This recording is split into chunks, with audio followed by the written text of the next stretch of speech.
मोहफुलाची हातभट्टी दारू घेऊन येणारा इस्माला अटक, 1,12,000 रुपयांचा मुद्देमाल जप्त, करडी पोलिसांची दबंग कारवाई। कधी पोलीस स्टेशन आधीच कार्ड पोलीस पेट्रोलिंग करीत असताना एक संशयास्पद टीव्हीएस मोटरसायकलनी जात असताना एक इसम यांना थांबवून झडती घेतली असता आरोपी नामे महेश प्रकाश कोकुळे, वय 26 वर्ष, राहणार गांगला, तालुका तिरोडा, जिल्हा गोंदिया याच्याकडे निळ्या रंगाच्या प्लास्टिक कॅन व एक पांढऱ्या रंगाचे प्लास्टिक पिशव्यात अंदाजे 60 लिटर हातभट्टी दारू मिळून आल्याने जप्त करण्यात आले आहे।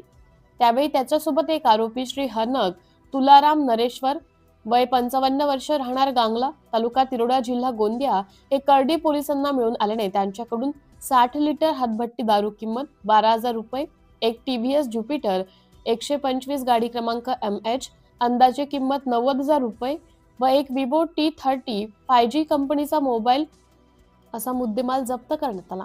अपराध क्रमांक 188/2025 कलम 65 मदाका 83 मोवाका अन्वये गुन्हा दाखल करण्यात आला आहे। सदरची कार्यवाही माननीय सहाय्यक निरीक्षक श्री गोरक्षनाथ नागलोत यांच्या मार्गदर्शनात पोलीस हवालदार मडावी, पोलीस स्टेशन करडी यांनी केली असून गुन्ह्याचा पुढील तपास करडी पोलीस करत आहेत। सिटी इंडिया न्यूज साठी जिल्हा उपसंपादक अनिल ढोलवार, भंडारा।